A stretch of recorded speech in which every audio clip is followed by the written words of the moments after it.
یہ اپنے اپنے اعزاز کی بات ہے، یہ اپنی اپنی شان کی بات. حضور کریم صلی اللہ علیہ وسلم نے فرمایا جنت کے 8 دروازے، ہر دروازے سے کسی خاص عبادت کرنے والے کو گزارا جائے گا.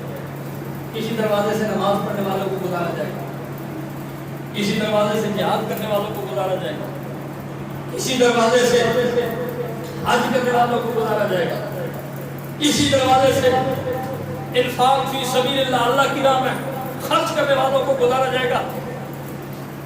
ایک دروازہ ہے جس کا نام ہے باب الریان، جس سے روزہ دار کو گزارا جائے گا. روزہ رکھے 8 دروازے، ہر دروازے میں سے کسی نہ کسی عبادت کرنے والے کو گزارا جائے گا.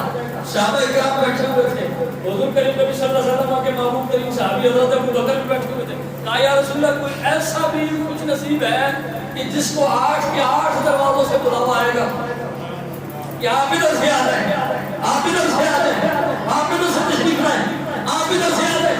حضور مسکرا کے فرمانے لگے ابو بکر تیرے علاوہ کون ہو سکتا ہے؟ اور ابو بکر تو ہے کہ جسے جنت کے 8 دروازوں کے، جنت کے نگہبان 8 دروازوں پر کھڑا ہو کے انتظار کریں گے کون سا دروازہ ایسا ہے اور کس دروازے کی خوش نصیبی ہے کہ ابو بکر اس دروازے سے داخل ہوتا ہے. فرمایا ابو بکر ہر دروازے میں تیرا انتظار کیا، ہر دروازے سے تجھے بلایا جائے گا. یہ ان کی اپنی